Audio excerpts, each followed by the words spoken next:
Kejaksaan Agung menetapkan mantan pejabat Mahkamah Agung Zaraf Richard sebagai tersangka dugaan suap penanganan kasus Ronald Tanur. Kejaksaan Agung menyebut Zaraf diduga sudah menerima gratifikasi sejak 2012 dari pengurusan beberapa perkara. Masni Rahmawati melaporkan. Saudara, Kejaksaan Agung ini kembali mengungkap kasus maklar kasus yang dimana ini berawal dari adanya kasus suap yang dilakukan oleh pengacara Ronald Tanur kepada 3 hakim, dan dari Kejaksaan Agung ini melakukan penyelidikan lebih mendalam dan akhirnya menemukan bahwa adanya maklar kasus yang menjerat tersangka mantan dari pejabat tinggi Mahkamah Agung yaitu berinisial ZR. Nah, sekarang saya sudah bersama dengan Kapus Penkum Kejagung Harley Siregar dan saya akan menanyakan seperti apa sebenarnya untuk pengungkapan kasus ini. Bapak mungkin boleh dijelaskan Bapak bagaimana untuk pengungkapan kasus dan juga barang bukti apa saja nih, kalau kita lihat nih banyak sekali apa dengan total ratusan miliar rupiah, Bapak. Mungkin bisa dijelaskan, Bapak? Nah, baik pemirsa Kompas, jadi seperti yang sudah disampaikan oleh Direktur Penyidikan tadi, ya, bahwa terhadap tersangka LR, seorang oknum pengacara, tentu kan sedang diperiksa. Nah, pertanyaan besarnya adalah dari mana sumber dananya? Nah, maka dikembangkanlah berdasarkan informasi yang ada bahwa ada keterkaitan antara LR dengan ZR, ya. ZR sebagai perantara dalam perkara ini.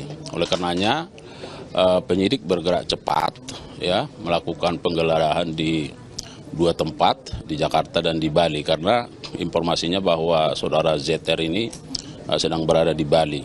Nah, penggeledahan yang dilakukan di Jakarta ternyata seperti yang kita lihat ini. Nah, penyidik juga merasa bahwa terkejut, ya, karena menemukan banyak sekali uang, ya, ada sekitar 920 miliar lebih seperti tadi yang sudah diterangkan, ya, nih, dan ada juga logam mulia, kalau di total sekitar 51 kilogram. Nah, jadi kalau diuangkan nanti bisa dihitung lah, ya. Nah, jadi selain ini ada juga beberapa barang bukti yang ditemukan di Bali, di Le Méridien, di mana tersangka tadi ZR itu sedang menginaplah di Bali. Nah, jadi penyidik bergerak cepat, nah sehingga ini semua berhasil dikumpulkan dan dibawa ke Jakarta dan dilakukan penyitaan. Begitu. Dengan uang yang sebanyak ini dan juga barang bukti ada emas antam ini Pak yang mencuri perhatian juga ya Pak, ya, 51 kilogram. Ini tersangka ZR ini mendapatkannya dari mana Pak? Nah, sesuai keterangan penyidik tadi, ini sejak tahun 2012 ya, sampai 2022. Nah, cuma yang bersangkutan lupa bahwa ini diperoleh dari pengurusan beberapa perkara.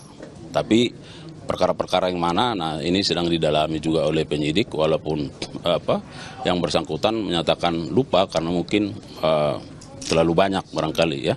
Nanti kita lihatlah bagaimana perkembangannya.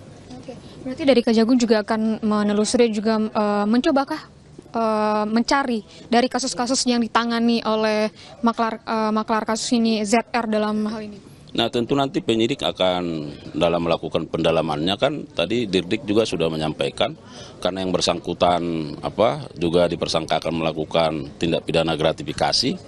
Nah, ini kan kalau ini bagian dari gratifikasi yang sudah lebih dari 10 juta, beban pembuktiannya kan ada pada penerima gratifikasi. Nah, itu juga saya kira nanti satu langkah. Tapi bagaimana nanti kita lihatlah bagaimana perkembangannya ke depan, ya. Termasuk dengan TPPU-nya gitu ya Pak? Ya, nah TPPU, alirannya dan seterusnya. Tapi tentu sekarang kan penyidik sedang fokus di soal suap dan gratifikasinya. Berarti pendalaman kasus dan pengembangan terus dilakukan ini Pak? Tentu, ya. Baik, terima kasih. Baik, terima kasih. Nah, itulah saudara penjelasan dari Kapus Penkum Kejagung bagaimana dengan dari mana sajakah barang bukti ini berasal. Tadi juga disebutkan dari 2 tempat, itu dari kediaman dari ZR di Jakarta dan juga dari Bali. Memang yang menarik adalah saudara ini emas berat dengan total 51 kg ini yang dikumpulkan oleh tersangka ZR selama 10 tahun, itu dari tahun 2012 hingga tahun 2023, dan akhirnya ini terbongkar dari Kejaksaan Agung dan nantinya Kejaksaan Agung akan melakukan pendalaman dan juga pengembangan atas kasus dari ZR ini. Mas Ramawati, Bodia Vimala, Kompas TV, Jakarta. PSSI memastikan pertandingan Timnas Indonesia versus Bahrain tetap berlangsung di Jakarta. Laporan lengkapnya usai jeda berikut.